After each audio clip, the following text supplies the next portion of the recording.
কলকাতার খেলার খবর থেকে বিদেশের খেলার খবর নিয়ে এই মুহূর্তে আমি মৌসুমী রয়েছি আপনাদের সঙ্গে। শুরু করছি আপনাদের প্রিয় অনুষ্ঠান খেলার খেলা। ফুটবলের ডায়েরি নিবেদন করছে সংবাদ প্রতিদিন। স্প্যানিশ মিডফিল্ডার বোরা হেরেরাকে ছেড়ে দিল স্পেন এফসি।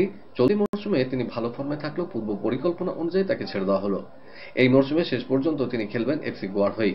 সেই দলে আহত মিডফিল্ডার ভিক্টর রদ্রিগেজের জায়গায় বোরাকে নিলেন এফসি গোয়ার নতুন কোচ মার্লো মার্কেজ।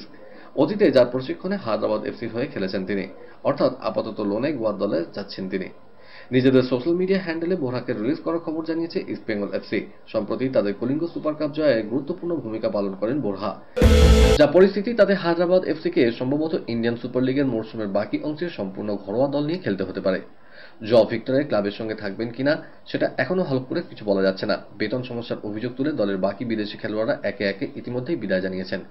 এটা লক্ষণীয় যে 2021-22 আইএসএল বিজয়ীরা বর্তমানে তাদের প্রাক্তন খেলোয়াড় এবং কোচিং স্টাফদের বকেয়া পরিশোধ করতে ব্যর্থ হওয়ার জন্য ফিফা কর্তৃক ট্রান্সফার ব্যানের আওতায় রয়েছে। ইন্ডিয়ান সুপার লিগের 2023-24 মরশুমের শুরুর আগে হায়দ্রাবাদ এফসিতে পাড়ি জমিয়েছিলেন পেত্তরি পেনান্নান। এই মিডফিল্ডার নিজামের হয়ে 11 ম্যাচ খেলেছেন, একবার গোলও করেছেন। দল ভালো না খেললেও তার পারফরমেন্স খারাপ ছিল না। যদিও বিষয়টি বিচারাধীন, তবু ফেডারেশনের কার্যকরী কমিটির সদস্যরা সচিব পদ থেকে সাজি প্রভাকরণে বরখাস্ত করার ইস্যুতে আলোচনায় বসেন। সেখানে একমাত্র বাইচুং ছাড়া বাকি সমস্ত সদস্য সাজিকে সরিয়ে দেওয়ার সিদ্ধান্তে একমত হন। তারা ফেডারেশনের এমার্জেন্ট কমিটির সিদ্ধান্তে কোনো অনিয়ম দেখছেন না। এর আগে নিজের বক্তব্য পেশ করার জন্য সাজি ফেডারেশনের কাছে চিঠি দিয়ে কার্যকরী কমিটির বৈঠকে তাকে ডাকা হয়নি বলে ক্ষোভ প্রকাশ করেছিলেন। এদিন ভার্চুয়ালি সাজিকে বক্তব্য রাখার সুযোগ দেয় কমিটি। সেখানে সাজি বলেন, বিশ্বাসভঙ্গের অভিযোগ এনে যেভাবে তাকে অন্যায়ভাবে সরানো হয়েছে তার ব্যাখ্যা দিন কার্যকরী কমিটির সদস্যরা। তিনি কোনো আর্থিক দুর্নীতি বা প্রতারণার সঙ্গে জড়িত নন। তাছাড়া এমার্জেন্ট কমিটি তাকে সরিয়েছে বলে যেটা তুলে ধরা হচ্ছে সেটা ঠিক নয়। তিনি নিজে থেকেই সরে দাঁড়াতেন, কারণ তার সঙ্গে সভাপতির সম্পর্কের অবনতি ঘটেছিল। এই অনুষ্ঠানের জন্য স্মার্ট তরুণী অ্যাঙ্কার শীঘ্রই প্রয়োজন। আগ্রহীরা আজই ফোন করুন 9836938876 9836938876।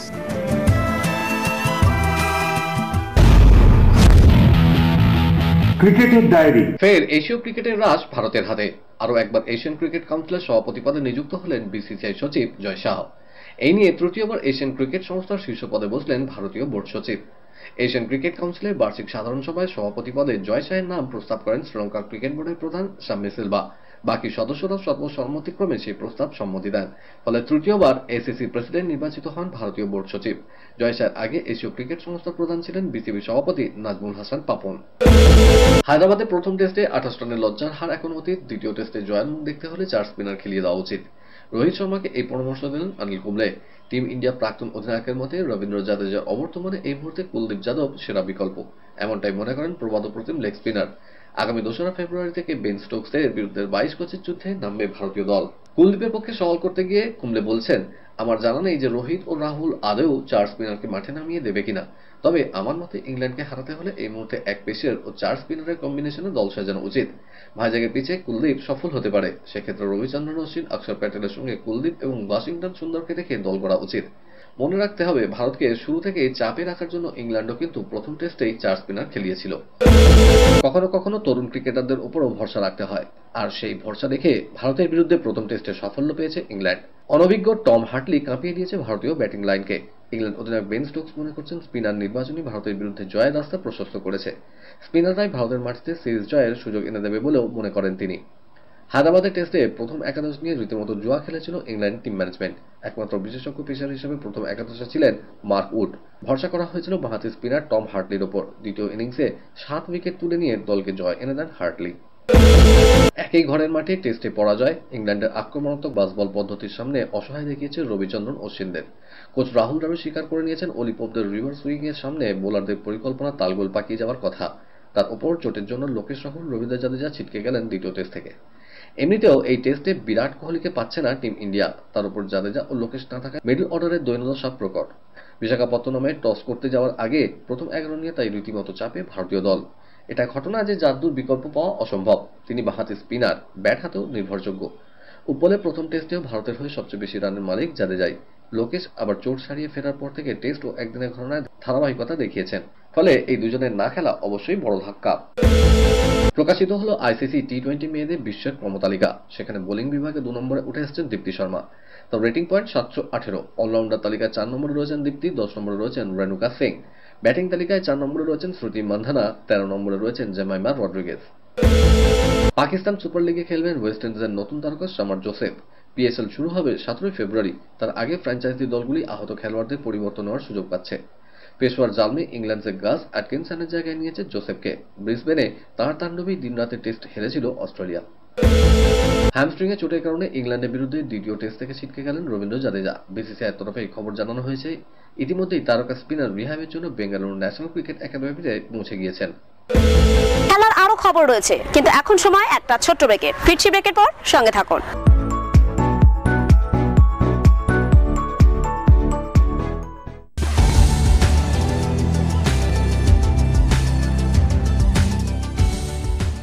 কেআরকে নিউজ মিডিয়া প্রযোজিত সাপ্তাহিক বিনোদন অনুষ্ঠান বিনোদন.com দেখুন প্রতি শনিবার ঠিক রাত 10:15 আপনাদের প্রিয় চ্যানেল ভিশনে।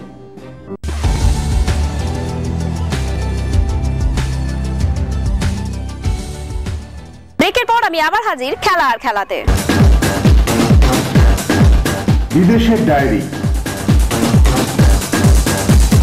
উত্থান পতনের মধ্যে দিয়ে চলা দলের হাল এভাবে জাবির ছেড়ে দেওয়াটা মানতে পারছে না অনেকেই। তার ওই সিদ্ধান্ত কেন এবং কোন পরিস্থিতিতে মেনে নিতে হয়েছে সেটাই জানালেন লাপোর্তা। কঠিন এই সময়ে সবাইকে ঐক্যবদ্ধ থাকার অনুরোধ জানিয়েছেন তিনি। ভিয়ারিয়ালের বিপক্ষে 5-3 গোলে হেরে যাওয়ার পর সংবাদ সম্মেলনেই সবাইকে হতবাক করে দিয়ে জাবি ঘোষণা করেছিলেন আগামী জুনে কোচের পদ ছেড়ে দেবেন তিনি। 2021 সালে বার্সেলোনার দায়িত্ব দেওয়া সাবেক এই মিডফিল্ডার আলোচনা করেছেন লাপোর্তার সঙ্গে। সেই আলোচনা কিছু অংশ পেরে ক্লাব সভাপতি জানালেন জাবির ইচ্ছাকে প্রাধান্য দিতেই হয়েছে। সৌদি আরব নিয়ে মেসির অভিজ্ঞতা মোটেও সুখের হলো না। 2022 ফুটবল বিশ্বকাপে এই সৌদি আরবের কাছে গ্রুপ পর্বের প্রথম ম্যাচ হারতে হয়েছিল আর্জেন্টিনাকে। এবার আরব ট্যুরে গিয়ে বড় হারের মুখে পড়ল মেসির ইন্টার মায়ামি। তাদের 4-3 গোলে হারল নেইমারের আল হিলাল। যদিও চোটের কারণে ব্রাজিলিয়ান তারকা দীর্ঘদিন মাঠের বাইরে, তাই মেসি নেইমারের ফুটবল যুদ্ধ দেখতে পারেনি সমর্থকরা। মেজর লিগ সকারের এই দলটি তাদের প্রাক মৌসুম প্রস্তুতির অংশ হিসেবে সৌদি আরবের রিয়াদে 2টি ম্যাচ খেলতে গিয়েছে। মেসির আগমনে সেখানে এখন রীতিমতো উৎসবের মেজাজ। আল হিলালের সমর্থকরাও লিওকে দেখতে বেশ উৎসুকী ছিলেন। এই অনুষ্ঠানের জন্য স্মার্ট তরুণী অ্যাঙ্কার শীঘ্রই প্রয়োজন। আগ্রহীরা আজই ফোন করুন 9836938887। টুকরো খবর।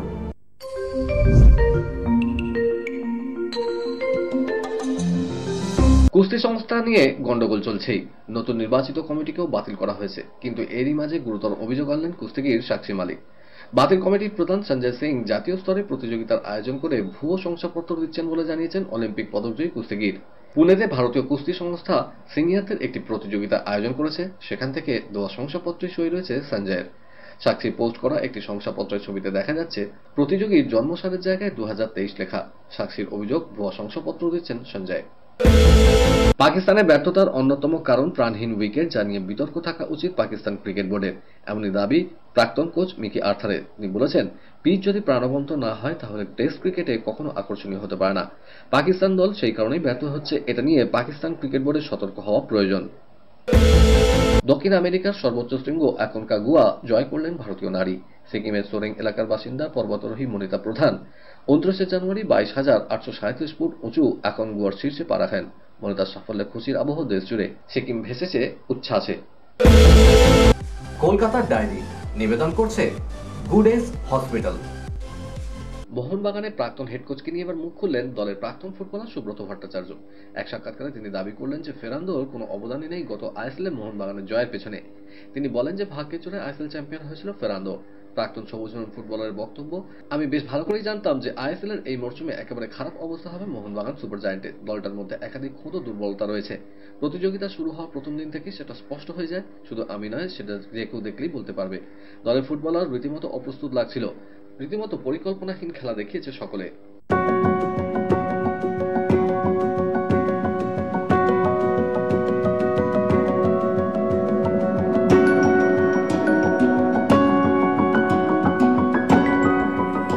অসমের বিরুদ্ধে বোনাসহ জেতার পর ঘরের মাঠে এবার প্রতিপক্ষ মুম্বাই। লিগ টেবিলের যা পরিস্থিতি তাতে এই ম্যাচে পুরো পয়েন্ট দরকার বাংলার, তাহলে প্লে অফে ওঠার অঙ্কটা কিছুটা সহজ হবে। ইডেনে আজিঙ্ক রাহানের টিমের বিরুদ্ধে অল আউটে ঝাঁপাবে টিম বাংলা। স্পোর্টিং উইকেট অর্থাৎ পিচ এমনভাবে তৈরি করা হয়েছে যাতে স্পিনারদের জন্য কিছু রসদ থাকে। তিন পেসারের সঙ্গে দুজন স্পিনার নিয়ে নামবে বাংলা। অসম ম্যাচে যে টিম খেলেছিল তাতে তেমন কোনো পরিবর্তন হচ্ছে না, শুধু সুমন দাসের জায়গায় পেসার ঈশান পোরেলকে খেলানোর ভাবনা চিন্তা করছে টিম ম্যানেজমেন্ট। কলকাতার ডায়েরি নিবেদন করলো গুডেজ হসপিটাল। আজকের মতো এই পর্যন্তই। আগামীকাল আপনাদের সঙ্গে আবার দেখা হবে ঠিক এই সময় এই চ্যানেলে। বাই।